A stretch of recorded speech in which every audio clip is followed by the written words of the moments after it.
The crypto market crashed overnight, and apparently that means we are back in a bear market, and people are already tweeting under my tweets asking if I'm waiting for 15, 12, and 10K Bitcoin. But calm down, people. It moved $1,000. But it does beg the question whether we've seen a real turn in the market here, whether this is just a healthy retracement, and what is yet to come. Also, in case you guys missed it yesterday, the chairman of the SEC, one Gary Gensler, was murdered in broad daylight on the floor of Congress. And I'm going to be honest, man, I'm here for it. I loved every second of it. I watched it. I have about 7 of the videos here for us to peruse if we so desire.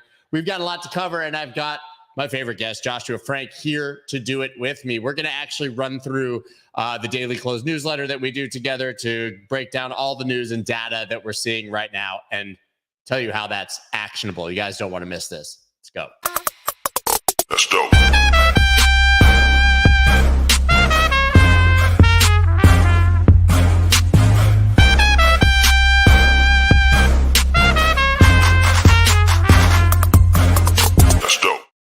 What is up, everybody? I'm Scott Melker, also known as the Wolf of Wall Streets. Before we get started, please subscribe to the channel and gently caress the like button.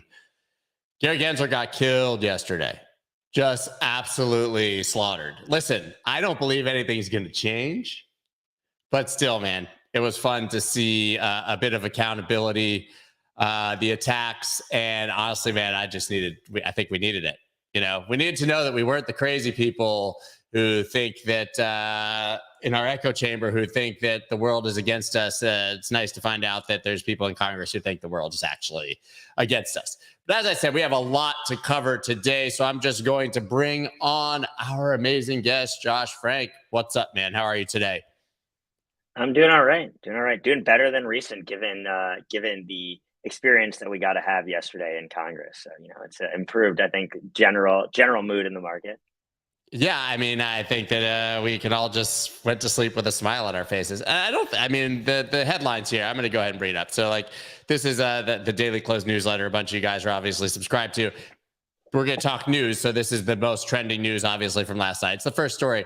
The headline is that Republicans rip SEC chief for crypto lawsuits. I don't even think this is like a partisan thing at all. I mean, I guess the few people who did it in this case were Republicans, but like, it's so irrational and crazy at this point, what he's pulling off, that this should be a nonpartisan issue, in my humble opinion.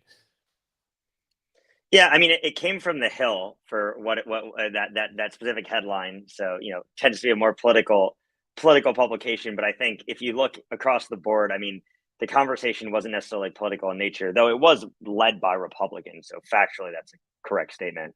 Yeah, pretty incredible to see. I mean, you know, Gensler got complete beating. But the thing that I'd keep in mind is, you know, all of these congressional hearings are just parades of pushing whatever their own agenda is. And it's never really a dialogue or conversation. Like, Gensler never even had a chance. I'm not defending Gensler, by the way, at all. No, he had a chance when Elizabeth Warren gave him the questions in advance in the previous hearing, right? So. Right, correct. But, like, you know, you think about, like, the TikTok CEO who went up there and he actually had good answers, but they didn't let him answer any of those or address any of those questions, right? So it's basically you're put out there to be slaughtered and you can't even defend yourself. And it was great. I loved every second. But better him than me. I'm not sure if you saw the video. It was a representative. I saw it either yesterday or the day before saying exactly what you are, that all the outrage on Capitol Hill is fake. Did you see that video? It's a representative, and he says, he basically sits down, like a selfie video, and he says, all the outrage you see, negativity, it plays well in the press. He's like, the public hearings, you see these guys go nuts, they're negative. And then you go into the private hearing and everyone's like best friends and talking rationally about the issues. Yeah, it's politics. It's politics. Pretty crazy to have like a junior politician go out and say that, though. It was pretty nuts. So that was obviously the first story. I don't want to waste your time with watching all the videos. I will waste everyone else's time when you leave. But I will literally sit here. Everyone who hasn't watched the video should stay till the end of this and let Scott kind of show them. But it looks like there's a ton of other regulatory news that kind of hit headlines. Yesterday. In different countries, you know, with the UAE accepting crypto license applications, the Israeli central bank looking at a digital shekel, which is really interesting to see. I mean, I think, you know, you had kind of posed the question, I think, when you posted this video, is the bull market over? What's going to happen, right? And I think what we saw yesterday in at least the U.S. is that there is a ton of negative regulation and regulatory uncertainty as it relates to crypto. Gensler couldn't answer the question, is Ethereum a security or commodity? He could have, he refused to, right? But what we're seeing kind of broadly, and it's interesting to continue, like I continue to monitor this on a daily basis. It's interesting to see all of this positive regulation that's coming towards crypto, or at least regulatory clarity outside of the United States. I think MiCA in Europe is a great example of that. Clearly the UAE, the Hong Kong government is taking a more positive stance to digital assets. And I think all of these things are positives for crypto. And keep in mind, obviously, we want to have the US government have positive regulation and embrace the industry, because a lot of the institutional adoption can come from the US. That's where most of the major institutions are. But in spite of that, we've continued to see the crypto market grow, in part because of positive regulation outside of the US. And I'm curious to get your take there. Yeah, the Israel story here, obviously UAE. I mean, it's very clear. We talk about it here all the time. The U.S. is just getting left behind because of an irrational political hatred from the incumbents because they were embarrassed by Sam Bankman-Fried. And that's exactly what the congressmen were saying yesterday in the hearing, which is that, like, are you, like, the questions were like, Gensler, like, you know, like, do you agree that the U.S. is getting left behind? Basically, exactly what you're saying. Are we losing some of our best companies to China? Is China and the CCP party trying to take advantage of the situation, right? And Gensler just sat there and didn't really say anything.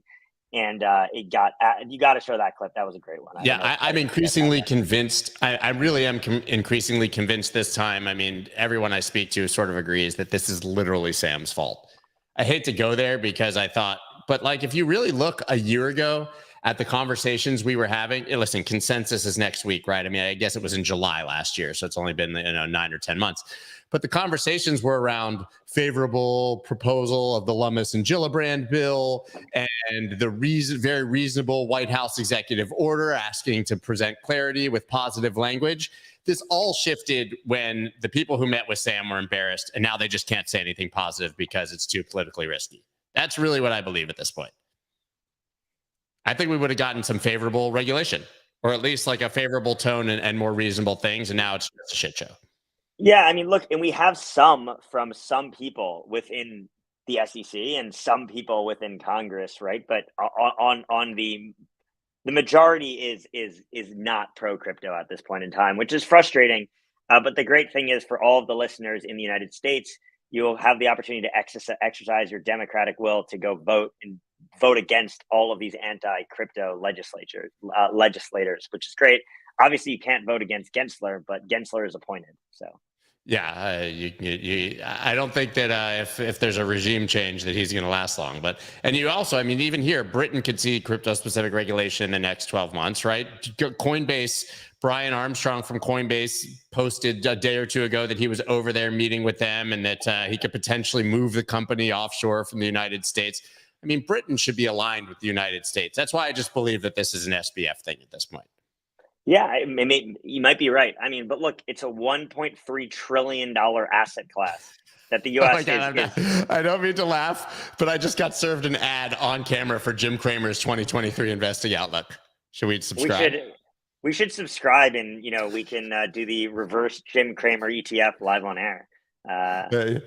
But and then the other story that is not here, I think, because it broke this morning, obviously, was the story that there's settlement between the BIS and Bank of England on a blockchain, effectively for a international central bank digital currency.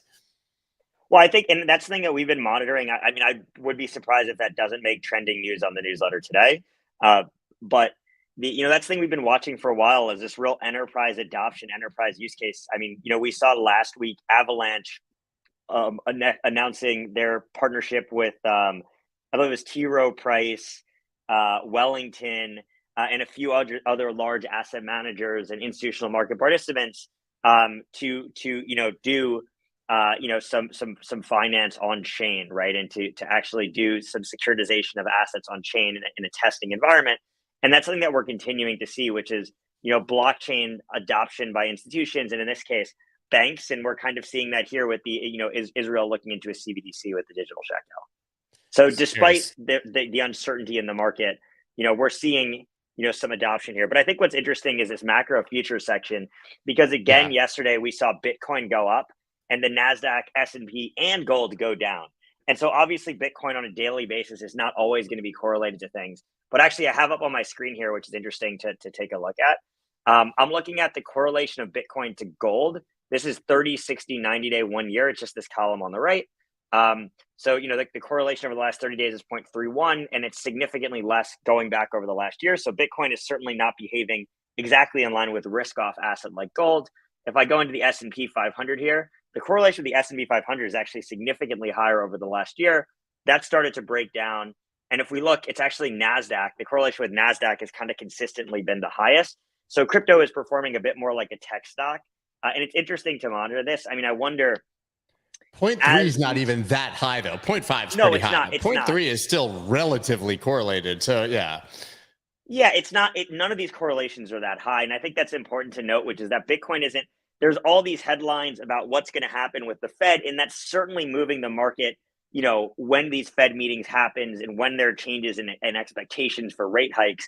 But I think outside of that, there's a lot of activity that's going on in crypto outside of the United States, right? And as we move away from the United States, that also means we're moving away from less institutions, right? There are obviously European institutions, there are Asian institutions, but when more institutional adoption is here, when we see, positive US regulation and regulatory clarity, we're going to see Bitcoin at least starting to take shape and become more correlated to something in the market. We're not there right now, though, which is kind of the important thing. And so that's the thing I'm continuing to monitor is on a daily basis. Are we seeing, Bitcoin be more correlated to basically tech stocks, to the broader market, or to risk-off assets?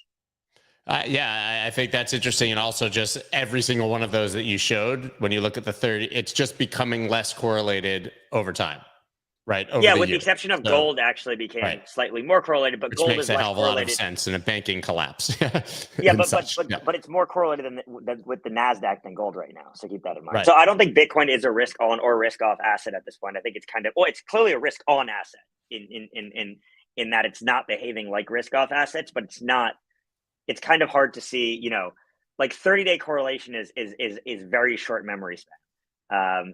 It's like, what have you done for me immediately lately, right? So you kind of have to look at longer term correlations where Bitcoin is kind of behaving on its own right now. I'm literally just looking how you found this metric. There's so much stuff in the tie that I've never seen. And so it's under Bitcoin risk. Got it. So I can set back a terminal. These are the things that, every time I talk to you, I find new stuff. But I think the story here, though, is that, listen, this came out at 8 o'clock last night, right? Bitcoin was $30,400. It's a snapshot of the previous 24 hours. It's not telling you what's going to happen necessarily in the future. It gives you some ideas. So what happened, right? I mean, the title here is crypto crash, bear market, or correction. Now we're down, $1,000 lower. Altcoins obviously bleeding. Look, the market moves in mysterious ways sometimes, and it's hard to know what's happening and what's going on. For the longest time, crypto has been really moving in on Asian hours. I can pull that up really quick, actually. Give me a second here. So we can look. This came out about 8 hours ago, but if we look at over the last couple of weeks, the blue line is Asian hour tradings. The gray line is US hour trading. The yellow line is European hour trading. So we have seen broader outperformance for Bitcoin, ETH. On European or on Asian hours rather. But what's actually interesting is we're starting to see a lot of the alt movement has happened on US hours, at least recently, in the DEX space, in the gaming metaverse space, which is kind of interesting to monitor. Again, it's not super significant, but in terms of what we kind of saw in the newsletter, something that I kind of immediately stood out to me was two things. The first is this outsized trading volume on STE. So we saw a lot of conversation around that, and that makes sense. I mean, to kind of go into and then I saw at least it was listed. I saw it was listed on BitGet. That just hit my feed, I think, today, that it was listed there, but I don't know if it was also listed somewhere else. I don't know if it was listed somewhere else, but I think a lot of the conversation is occurring around ETH staking now, right? So we had the Shanghai upgrade a few days ago, and something that's really interesting to see. So we're looking at red is net withdrawals from Shanghai, green is deposits, and the blue line is net. So what we've actually seen over the last couple of days is a growth in the amount of ETH that's being staked. So everyone was freaking out that the Shanghai upgrade was going to kill Ethereum. Everyone was going to pull their money out, and here we are. We started on the 12th, starting on the 17th, 5 days later, which is actually when full deposits were enabled, full withdrawals were enabled, not partial withdrawals. We've actually seen an increase in deposits, and there's a lot of conversation because if we look at here, right? If you look at Lido, it's a huge. Oh, I accidentally unselected it, but it's a huge percentage of the staked ETH. And the question is, all right, what is going to happen to that? So that the ETH that's staked with Lido is not unstakeable yet. It's not going to be until about May 15th. There's a lot of conversation kind of around what's going to happen there. That's about a third of the total ETH that's staked. How's that going to kind of impact the market? Yeah, I'm literally over here like taking notes for myself for my dashboard when we talk about this because I honestly there's don't. An ETH staking dashboard. You can just add the whole dashboard. Yeah, I know. Whatever, man. Yeah. Okay. So that's an incredibly bullish narrative, one that we both predicted. Right. I thought it was complete nonsense that everybody who had staked their coins without knowing they'd ever be able to unstake them was going to magically withdraw and sell at a loss on the same day, which you can't even do. Keeping in mind, if you were staking ETH before you were able to withdraw it, you're not going to, you're a long-term bull on Ethereum, right? Yeah. And so now you can deposit ETH and there's a path to you being able to withdraw it, which is really interesting. So with the, you see obviously the tweet volume, and that's something that I show that I look at really often, trade volume and tweet volume increase. So the trade volume, excuse me, when you see SDETH like that, what's actionable? Is that just putting it on your radar? Yeah, sorry, tweet volume. Is that putting it on your radar to say, hey, I should be watching this? Or is that holy crap, the way that I interpret this, so you can see I'm taking what's in the newsletter and then I'm doing a little bit more digging, right? And I'm trying to figure out, I'm using this as a starting point for what's potentially interesting or what's worth looking into. So, one of the things that I noticed, for example, which is kind of similar, is the asset that's being searched for the most over the last 24 hours was Arbitrum. And that was really interesting to me because Arbitrum was only up about 4%. Its volume was only about $1.1 billion, but not super interesting. I went into Arbitrum though, and one of the things that I noticed is a huge amount of the volume. This is the thing I've been talking about for a while. I don't know if I talked about it on your show, but over 25% of the volume was coming from the Arbitrum Korean won pair on Upbit. And this is kind of this. That. The Koreans, man, they go for it. Yeah. This is kind of it's kind of this just weird thing we're seeing. The fact that Arbitrum traded 2 times as much on Upbit yesterday. In the US, 2 times as much as Bitcoin, 2 times as much as Bitcoin. There was double the trading volume on Arbitrum. So it's kind of an interesting thing to look out for. And something I'm continuing to look into is when something pops up as being a trending token, you can go into this is going to take you to CoinGecko. You could even use CoinGecko. It doesn't matter which website you're using, right? You can go into markets and you could see wow, that's 23% of its volume came against a Korean won pair, which I think that's really interesting and worth kind of taking a look at. And that's the thing I'm continuing to look at is, when we see these assets surging, why are they surging? Where are they surging? Is that a pattern? If it's a pattern, should I actually be looking at Upbit on a daily basis and getting a sense of what retail traders in Korea are actually looking at? And that's not necessarily a narrative forever, but it's a narrative now that I'm paying attention to. No, but these monster moves that we've seen of late on select alts have had that same trend. XRP, when it moved recently, it was 70% or something. Yeah, I have some notes on that. So actually, that was maybe 2 or 3 weeks ago, if I remember correctly. Yeah, so I actually have some notes on this. So this was really interesting. It's when we saw this giant move up right here on, I know it's a little bit hard to see everyone, so I apologize. When we saw this giant move up here on XRP, this is Upbit. This is just Korea, right? It did about, I think I have the numbers here, 1.8 billion in trading volume in Korea against the Korean won. On the same day, Binance, which is the largest exchange, which has 90% market share, only did 1.7 billion globally in volume. So that move was brought forth by Korea, and it's something that I'm continuing to look into. Is all right, what is going on is a lot of this are the assets being talked about being traded in this market. And I'm not saying that this is a trend that's going to last forever. I want to clarify, but something that's really interesting because we saw the same thing when Solana ripped the other day, and we saw the same thing. We're seeing the same thing with a lot of other assets. And actually, if you go into Upbit here, I mean, you can see it's kind of interesting assets. It's XRP, Dogecoin, Stacks was having a lot of volume as well. So it's something that I've been at least looking at personally. I wonder why. It's trying to. I think there's more. I mean, we've always seen massive volumes from Korea, and they're gambling. But the question, I guess, is why?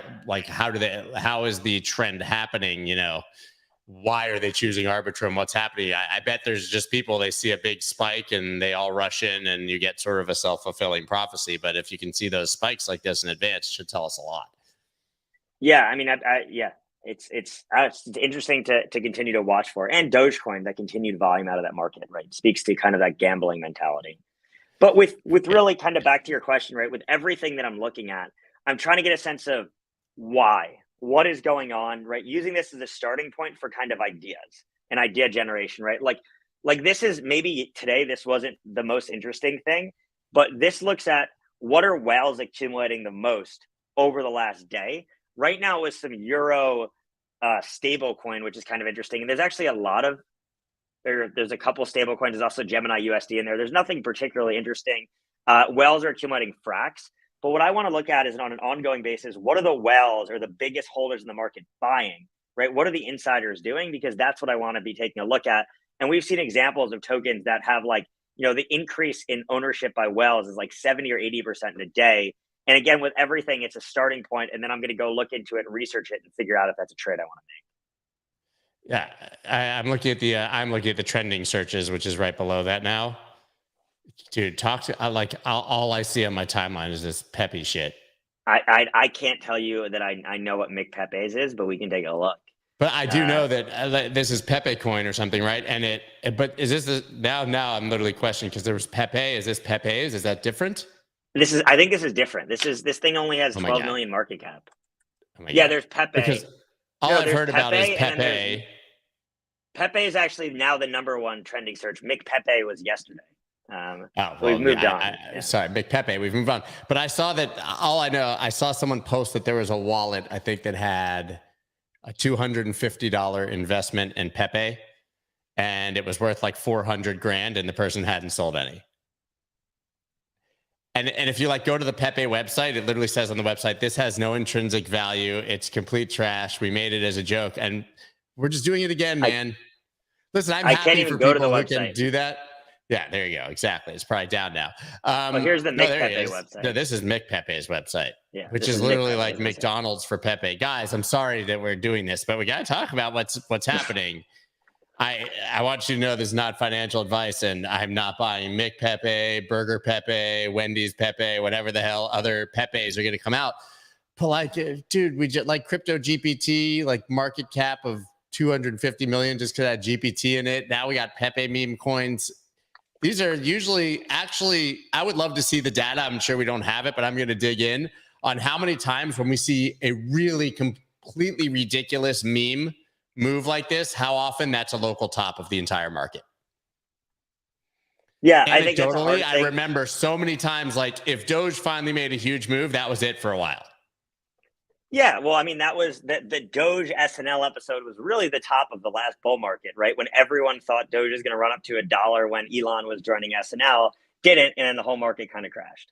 So here's the comment of the day: the frogs took over the dogs. God, are we about to suffer through 6 months of frog meme coins?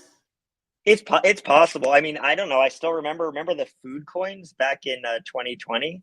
Yeah, dude, in tacos DeFi and summer. tacos and yams, kimchi, yams. Yeah.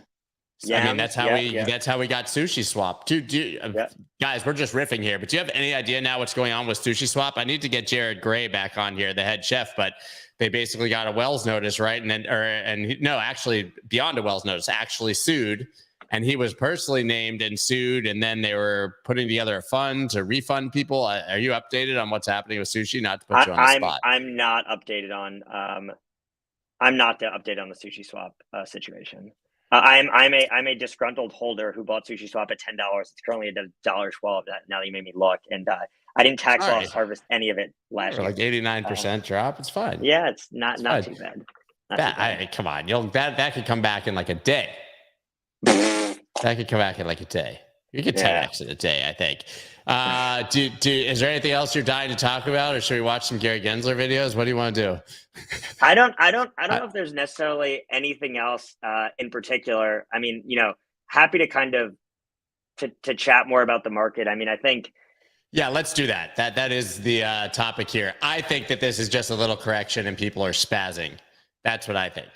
And I think that, but what do I know? But I think that we have some very, very, like, even just looking at a chart, I'll just bring up a chart. Not that you really care, but, and I mean, I read a news, we do this every day. I mean, 25,000 to, well, on this chart, it's 25,212. That's when we made a higher high in the market. Like, if you even, any kind of technician who looks at this chart says that's just dying to be retested. And you want to see like key levels that are broken retested as support. So I've been expecting 28.6 and 25.212. I write about it every single day to come. I wrote an entire newsletter myself, separate from this one yesterday, about how I could smell the greed and it was time for a retrace. And that was 12 hours before it happened. Yeah, I mean, I think anytime you see the top trending coins be Mick Pepe's, I think to your point, it's hey, I think I probably said this last time, or I've said this before. It's my favorite thing, right? Which is when no one's talking about crypto, buy Bitcoin. When everyone's talking about Bitcoin, buy shit coins. When when your grandma starts talking about crypto, run. Sell everything. I don't think we're at that point yet. In terms of like, there's not this mass retail interest. I mean, I think a great proxy for that is Coinbase volume and everything is way down, right? So we're not at that point yet, but I think the market is desperate for shit coins. Like, crypto people love gambling and they're just dying. Like, once Bitcoin moves, there's kind of this like, all right, Bitcoin moved, now everything else can kind of rip. And we're kind of at that point in the market. And I don't think we're at like a sustainable Bitcoin move. Like, there's not like a fundamental reason why Bitcoin moved. I mean, there's a few different reasons that we can talk about. There's the SVB collapse. There's the fact that people are afraid of banks. Right. And that narrative, no one's talking about anymore. That was like so 1 month ago. There's the, hey, we don't want to hold stable coins because we're afraid of stable coin issuers. So that's done. That's kind of done. Right. I mean, if you look at it, I mean, I have a chart here, actually. Tether's supply is actually like at an all-time high. So that narrative is kind of bust now. You can see that here really quickly. I don't know if they can see it, but I can see it. Yeah, here I got it right here. Yeah, so you can look at it like stablecoin. So the green line is Tether. So blue is USDC. This is on Ethereum. So USDC stablecoin has dropped from 40. Has dropped quite considerably in terms of like dropping from about 48.2 billion to like 30 billion. BUSD has gotten absolutely tanked because of the NYDFS shutting it down. But USDT is starting to rise again. And so if the concern was really, hey, stablecoins are so scary, let's run, I feel like USDT would be going down and not up in terms of supply. So something that, I think is just kind of worth noting. But I think broadly speaking, I mean, there's a lot of different things going on in the market, right? I mean, I think a lot of the institutions have been, like, I spoke to a fund this morning, which was like, yeah, we're a VC fund, but we just decided to become a liquid hedge fund while we wait for the market to recover. Yeah, literally everyone. Yeah, everyone. We've got your money, so we might as well just start trading. Yeah, and take 2 and 20 on the Bitcoin we're going to hold. So like, there are some reasons that I think the market went up. I think it's a combination of different things. But we talked about last time on the episode, and that you had a couple guests that gave some great points, which is it was in a low liquidity environment, right? There's not a ton of volume right now. There's not a ton of liquidity. If you think about it, like, institutions are the ones. Yeah. Institutions are the ones that are going to trade the most. They can theoretically trade the most volume, but like, as a U.S. institution, where are you going to trade? Like Coinbase and what else? Like, if you're CME most futures, I guess. I mean, they're not, but that's where you could. But sure, yeah, sure. I mean, we could talk about CME futures. I mean, we can dive into data on it. But I don't know. I mean, I don't think there is like some massive reason for a bull market to kind of start here, right? So I don't know. I'm skeptical on the sustainability of this rally. I agree. I think now we listen. This is not literally a prediction, but I would not be surprised, I should say, if now we literally just chopped between like 25 and 32,000 for the next 6 months. That would surprise me zero. Yeah, I mean, well, that's what kind of we were kind of chopping in a range and then escaped. I mean, to kind of look at this really quick, I should just keep sharing my screen to not make you do this. But this is the last thing I'm going to share. I mean, this is really interesting. So you talked about CME. And so what this chart is looking at here, this is looking at CME Bitcoin. And specifically what this is looking at is leveraged fund is a hedge fund. And 100% means they're as long as they've ever been in terms of they're taking long positions. 0 is they're as short as they've ever been. Right now, hedge funds are about 58% long. Chop. Indecision and chop. There's nothing crazy. Asset managers are incredibly long, but keep in mind that's the Bitcoin ETF, which is not a short ETF. So that's why it's always going to be kind of 100% now. Yeah, if you're it's buying just the ETF. Yeah, what's interesting though is on Ethereum. If we move over to Ethereum really quickly, a lot of the hedge funds were actually significantly longer and kind of leading up to to Shanghai. There was a little bit of skepticism. They went a bit more short, but they're still net longer Ethereum than they are Bitcoin. So keep in mind, this is just institutions trading on the CME, but it's something that I like monitoring in terms of relative to how long they've ever been. That's all the metric is showing you. How long are they now? Yeah, and futures volume was much higher than Ethereum over the past. I mean, it was much higher on Ethereum than Bitcoin over the past week. Like there was much more volume, which is a pretty rare thing, right? When you see when you see that, but it aligns pretty well. Yeah, I mean, I think that this is a healthy correction. I just think it's nuts to start calling for 10 grand or 15 or whatever. And I think it's equally nuts to start talking about 50 and 60 and 70. Yeah, I agree with you. One more thing. Sorry, you're going to kill me. No, please. I literally have to push one button. Ready? My finger. All right. So this is one more thing. So this is actually a better chart. So this is showing you hedge funds, longs versus short. This is the total amount of shorts on the CME that are coming from hedge funds, the total amount of longs, the total amount of shorts on Ethereum that are coming from hedge funds actually exceeded. But this is the last date is April 11th. This gets published every 2 weeks. So this is actually the day before Shanghai. So I'm very curious as to how this is going to. So hedge funds kind of got this trade wrong, which is interesting to note. We heard everyone saw it. I mean, that was the narrative, was that this was going to crash the thing for anyone who wasn't deep in the weeds, I think, which is just makes my brain hurt. Yeah. And I mean, Bitcoin is hedge funds are a much larger percentage of shorts than longs.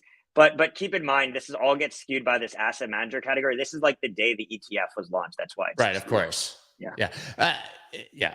It's just interesting to me that people really thought that everybody was going to just dump their ETH the day that happened. It seems like just the dumbest narrative. Yeah. I mean, look, it's, I mean, I explained last time how it actually works. If you listen to the last time I was on, which was like last week or something, like how how it physically works, because it's not even possible. It would take about 520 days because of the way that unvesting on Ethereum works for all of it to even hit the market anyways. And, now people are putting more money in. I mean, we've seen that, over the last couple of days, we're seeing net deposits into ETH staking, which is great. And it's incredibly bullish because if you think about it right now, about 15% of Ethereum is staked. But if you compare that to Solana and other assets, it's closer to 65%. That's the average for other proof of stake networks, which means a huge amount of Ethereum supply might leave the market. And so, by the way, I have zero position in Ethereum. I was on a show the other day and people were saying I was pumping Ethereum. I have zero. You're such a maxi. Why are you such a maxi? Zero exposure to Ethereum. But with that said, the fact that we're only at about 15% staked, that could go up to 65 or 70% if we start to get to numbers that mimic like Cosmos and Solana and some of these other proof of stake networks, means there's a lot more staking to come.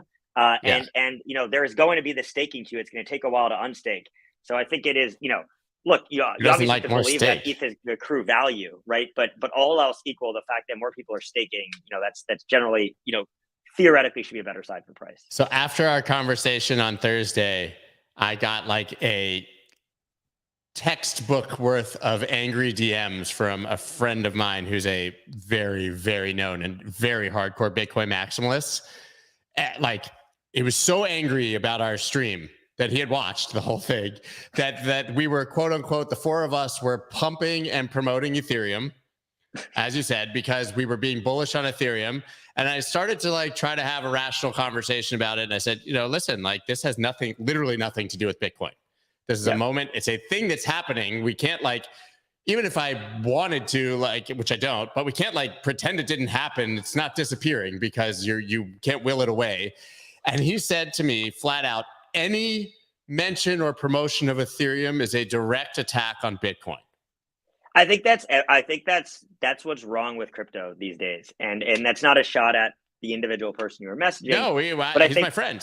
He's my friend. But I think the fact of the matter is the pie is really small. It is really small. We're talking about a $1.3 trillion, and that was yesterday. We're probably even below $1.3 trillion. That's probably like 1.15 or 1.2 or we're at 1.23 trillion dollars. And that's bullshit, because if you think about it, there's things like that GPT token and all these other scammy things that are accounted for part of that number. 250 million of it. Yeah. Right.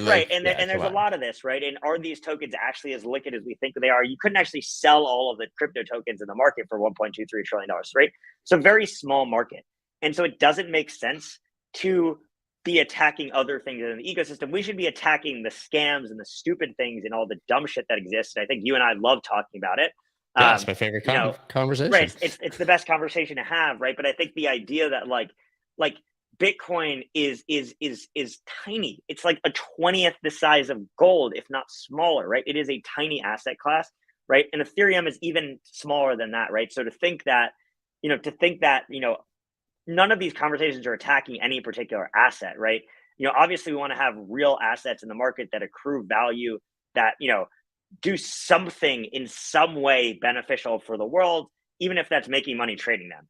But but we don't want to promote garbage, right? And also keep in mind, out of the 1.23 trillion, probably 200 billion of that is stables, right? So it's really $1 trillion asset class. It's incredibly small, right? And so we have to grow the entire pie, right? If the market for altcoins grows, if the market for Ethereum and alt L1s grow, right, I think the market for Bitcoin will grow as well. And I think it's important to keep in mind the narrative for Bitcoin is incredibly different than the narrative for Ethereum, right? Bitcoin is like this, Bitcoin is hard money, it's money that can't be messed with, or whatever all these different sayings are. Right? I've been a Bitcoin holder for 7 years, right? I believe in Bitcoin, but that doesn't mean I can't believe in anything else existing in this. Yes, it does. According to them. Yes, it does. You are a heathen. Yeah. And you're not allowed to. Yeah. I mean, so on that end, I know you got to go in like 2 minutes. For everyone else, so I've obviously been doing these Twitter spaces on Tuesday, but I recently, maybe a month ago, I had Jeff Booth on one of the panels, maybe 5-6 weeks ago. And it was sort of a healthy discussion. And he's obviously believes in Bitcoin only. His premise being that all the things we're building elsewhere can be built on Bitcoin as a better base layer. Right. But regardless, that's Jeff Booth. So he reaches out to me afterwards. He sends me an email and he says, listen, man, here's my phone number. Like, you have it. Call me. I want to convince you why you're wrong. Right. He's like, I want to convince you as a friend, like, why your premise about these other coins is wrong. So what I did is I'm having him next Tuesday on Spaces, and I'm just going to let him convince me publicly. Like, why have that conversation privately? And I have strong opinions loosely held. Maybe he can convince me. I have my doubts. But I'm going to have that conversation publicly and let him convince me that I should be Bitcoin only, right? And I think that that'll be healthy for some people. And of all the people, he's very pragmatic and rational about it. So I think it could be a good conversation. But I do not view Ethereum Shanghai update as an attack on Bitcoin. Sorry. No, but if it was up to Gensler yesterday, he'd also be Bitcoin only based off of all of his conversation. I know I got to hop, but I know that's what you want to get into. So. Oh, I'm literally going to, I'm going to let you go. All right, guys. So obviously everything we were showing you there was in the daily close. We'll talk about that a little bit more later. But Josh and I, we worked really hard to put that together, and we're going to keep you coming back more often to, I think, give us some insight. Yeah, and we want feedback, right? So there's a free trial with it, right? You don't like it, don't sign up. All we're looking to do is provide you with some interesting insights every single day to help get you started to look at the market, to help you make sense of the market. and it's an ongoing living and breathing thing, right? So super thankful for all the early adopters. Yeah, we've gotten some anyone, great feedback. And Yeah. for anyone who's given us, feedback and commentary, because we're taking that and we're going to add to the product. We're going to make it better. And we realized we did a terrible job at explaining how to use it, which is why we kind of came on here to do that. But yeah, would love your feedback. Look, and the goal is to take a lot of the things, I was showing you our institutional platform, but to take a lot of those, core features of the institutional platform and simplify it and turn it into something that I'm even using every day. And I know Scott is as well. I use it every day. That's where I start when I go then to the terminal. So yeah, perfect. Well, thank you, man. I know you have a call literally in like 30 seconds. So thanks, Right. Josh. Have it going. So you guys want to watch some Gensler videos? Do you guys want to see what happened when Gensler was asked if Ethereum is a security? Let's watch that. Ether is one of the most popular digital assets and powers the Ethereum blockchain. Back in 2018, then SEC Corporation Finance Director Bill Hinman stated that he believed Ether was not a security. Last month, CFTC Chair Benham expressed his view that Ether is a commodity. The State Attorney General of New York asserted in a court filing last month that Ether is a security. Clearly, an asset cannot be both a commodity and a security. Do you agree? Commodity. Community. Actually, all securities are commodity under the Commodity and Exchange Act. It's that we are excluded commodities. But I would agree that a security cannot be also an excluded commodity and an included commodity. I'm sorry. But like it can be both, but not really. But like maybe. But like sort of maybe. Okay. So maybe. Do you recognize? How would you categorize Ether then?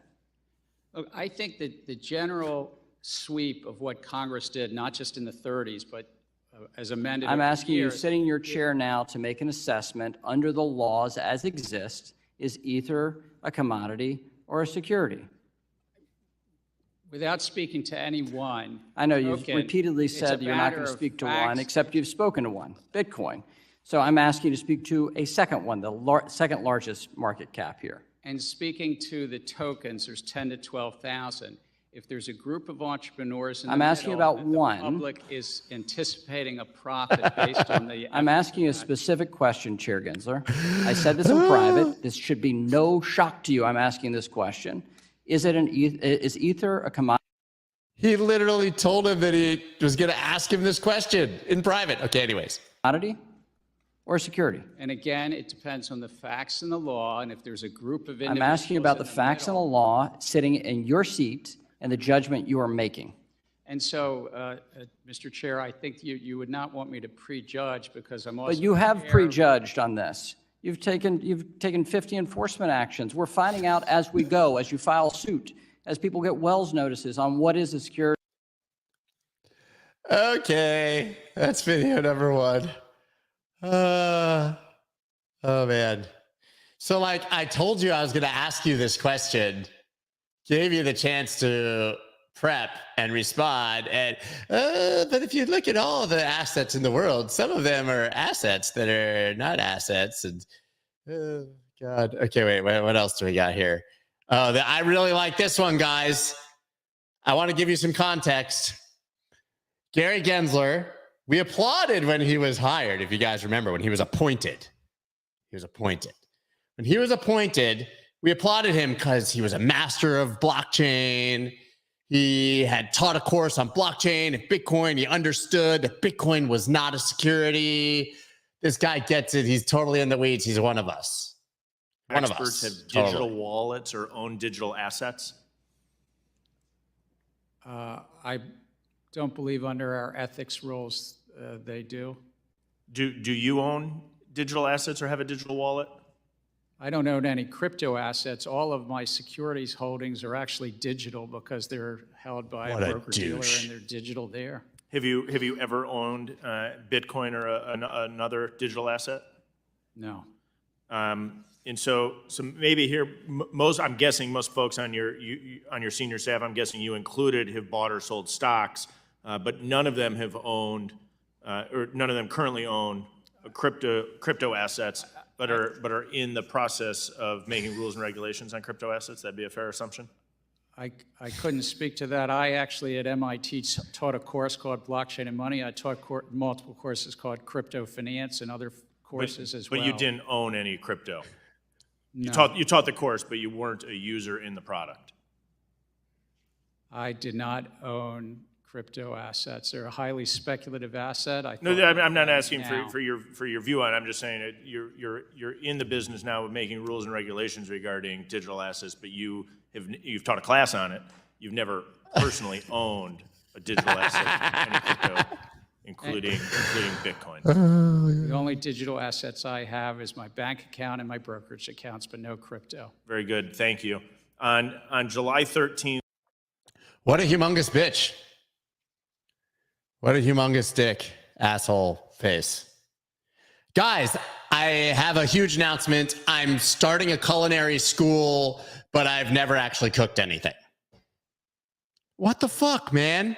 Seriously, I'm sorry to say bad things about dearest Gary and to use bad words, but how did MIT even allow this poser to teach a course on blockchain and Bitcoin if he's never even, like, you've never even been like, I'm going to get a Coinbase account, a wallet. I'm not going to send a Bitcoin from one person to another, send a couple sats, test it out. Can you imagine? Can you imagine finding out that your professor that you paid hundreds of thousands of dollars to take a class from had literally never taken the 5 fucking minutes to figure out the technology he's teaching about? My God, what should we watch next? I don't even know. I like Warren Davidson here just has a mega amazing quote from Hotel California. But by the way, Warren Davidson is the one who's calling for Gary Gensler to be fired and for basically like the SEC entire structure to be changed. Here we go. To protect investors, and abuses of power make it clear that we need to restructure the Securities and Exchange Commission. The failures are many, but let me cite some of the abuses. You average more than 2 rules proposals a month. You provide inappropriately short comment periods. You have unworkable and unlawful ESG disclosure mandates on the market. You have essentially a Hotel California rule for crypto where you can check in anytime you like, but you can never leave. You have endless discovery with no resolution and no clarity for the captives in the market. You have unworkable proposals for overhauling equity market structure, a de facto ban on crypto through proposed custody rule. You have high staff turnover, unhappy people leaving your office, and unhappy companies and capital leaving our country. To correct a long series of abuses, I'm introducing legislation that removes the chairman of the Securities and Exchange Commission and replaces the role with an executive director that reports to the board where all authority would reside. Former chairs of the SEC will be ineligible under my proposed bill. You can't even apply. And this isn't just my take. It resonates across the political spectrum. The American people want democratic access to capital, retail investor participation. You can't just exclude retail investors from markets and claim it's for their own good. Our markets need to function and flourish, and I yield back. Yeah, he got served. Fully served, right? Listen, there you go. Use a commission. Use a commission. That's it. But like Tez, your comments, exactly. I'm a surgeon, but yet to perform an operation. Or better yet, I'm going to teach a bunch of surgeons, but I've never even held a scalpel, right? I mean, this is insane. But yeah, Warren Davidson's on par there. You can check out anytime you like, but you can never leave.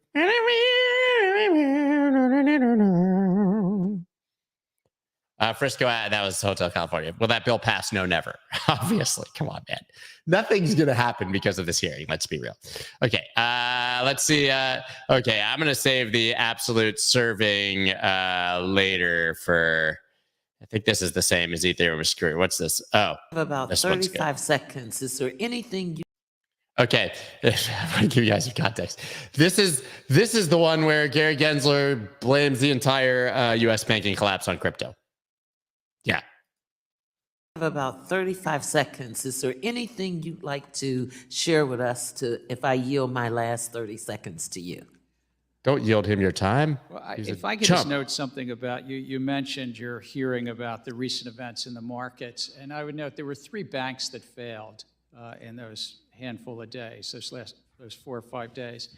And 2 of those banks, the first and the third that failed, Silvergate and Signature, were engaged in the crypto business. I mean, some would say they were, crypto banks. And the third, the biggest, Silicon Valley Bank, actually, when it failed, you saw this country's, the world's second leading stable coin, had $3 billion involved there, DPEG. So it's interesting just how this was all had some crypto narrative as well. And my time is up. Thank you, Mr. Chairman. Fuck you, Gary. Ah, what a disingenuous cuck. I hate this guy. God damn it. Shouldn't have done this. I would have a bad day. Can you imagine the nerve? First of all, USDC depegged on exchanges, but redemptions never depegged, so it was always worth $1, so shut up. But like the nerve, you guys seized Signature Bank on a Sunday without it even failing because it was crypto. I love it. You guys collapsed a bunch of crypto banks, and now we're saying crypto collapsed the banks. My God, what an asshole this guy. Okay, well, listen, man. Here's the just full spray from Emmer. This one's long, but let's get a taste. Here we go. Chair Gensler, I have a lot of questions and a limited amount of time. So if you could keep your answers to either a yes or a no, that will allow us to get through as many as possible, sir. From your perspective, is it more difficult now for the digital asset industry to access financial products and services in the United States than it was, say, 2 years ago?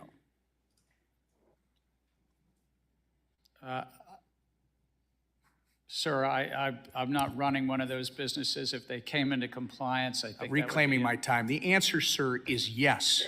Do you think you and the SEC have had a role to play in that?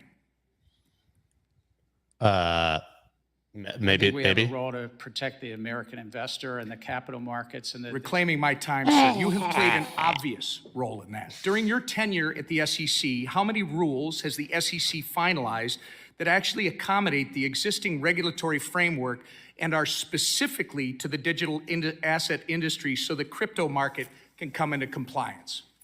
It's our rule books that are on the books for years, so we have not finalized any new rule specifically with regard to crypto. We've proposed some things in best execution. We've also... Sir, reclaiming my time, the answer is 0. And how many enforcement actions has the SEC levied against digital asset companies during your tenure, sir? 497. I think today. It's probably 40 or 50. The answer, sir, is about 55. My understanding is that the biggest crypto failure in history is probably FTX at $9 billion. Were you the chairman of the SEC when FTX collapsed? Yes. And how many times did you meet with FTX prior to their collapse? I think my public record shows 2. You met it. What about your private record? Twice. And arguably, the second biggest crypto failure in history was Terra Luna. Who was the chairman of the SEC when Terra Luna collapsed, sir? We had brought... You were, sir. Reclaiming my time. You were. There are 5 members on the commission. Do you believe your speeches and interviews are to serve as the official position of the SEC? I can only speak for myself when I'm speaking. Again, sir, in a statement on the SEC website, you are quoted saying, the Kraken staking as a service enforcement action should make clear to the marketplace that staking as a service providers must register. But again, you haven't provided any rules for how that can be done. I must remind you, your public statements are not regulations. It's not responsible to expect the American people to assume your statements are a substitute for rules. Do you agree with this statement regarding the digital asset industry? The SEC needs additional congressional authorities to prevent transactions, products, and platforms from falling between the regulatory cracks. I think that it's a largely non-compliant field. And sir, again, I asked you to comply with my questions, and I'm asking you if you agree with that quote. And I'm going to tell you, I'm quoting you from an August 3rd, 2021 article where you, and I believe you told Congressman Hill earlier that you need congressional authority to regulate stablecoins, and stablecoins happen to be a significant percentage of the crypto market. So the question is, when were you telling the truth? to Mr. Hill or to me? You've got to start answering these questions in a more transparent manner, sir. Does it concern you, by the way, that your approach to the digital asset industry is actually driving this industry out of the United States? We're trying to drive it to compliance, and if they're not complying with the laws, then they shouldn't be offering their products. Reclaiming my time. Madam Chair, I would like to enter into the record this Wall Street Journal article from April 14th, 2023, detailing China's ploy to open its banking system to crypto firms in an effort to seize an opportunity created by our hostile regulatory environment, which, Mr. Chair, you're a big part of. Without objection. Chair Gensler, FTX was domiciled abroad and so is Binance, yet American consumers still had access to both. You can't really think that pushing this industry abroad is going to protect American consumers when it hasn't several times in the past on your watch. You say the crypto market is rife with non-compliance. However, existing SEC rules make no sense for blockchain-based companies, and following them would actually kill these businesses. Your regulatory style lacks flexibility and nuance, and as a result, you've been an incompetent cop on the beat, doing nothing to protect everyday Americans and pushing American firms into the hands of the CCP. Your intention to work against SEC mission and put American investors in harm's way has been made very apparent, sir. It's been a year and a half since you've appeared before this committee. You need to answer to Congress about the issues that you've had with the SEC staff union, the work environment you've cultivated at the SEC that's led to hemorrhaging of senior staff, the intellectual inconsistency of your regulatory treatment towards Bitcoin spot ETFs, and your politicization of capital formation opportunities through your treatment of certain SPACs. And that's just to name a few.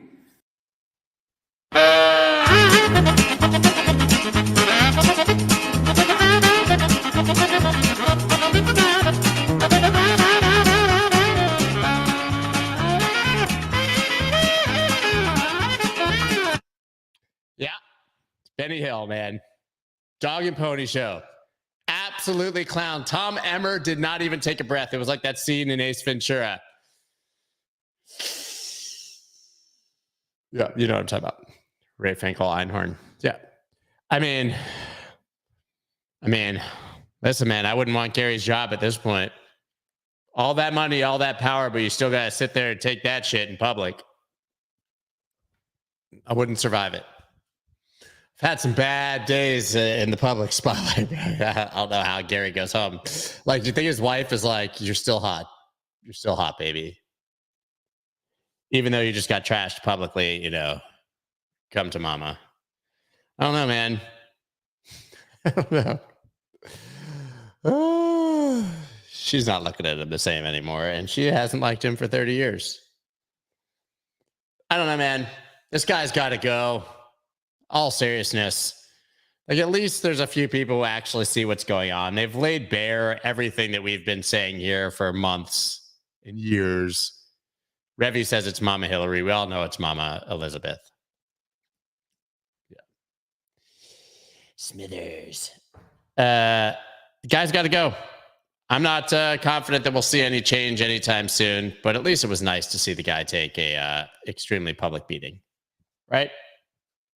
It reminds me of the part of Game of Thrones, walking down the street naked. Shame.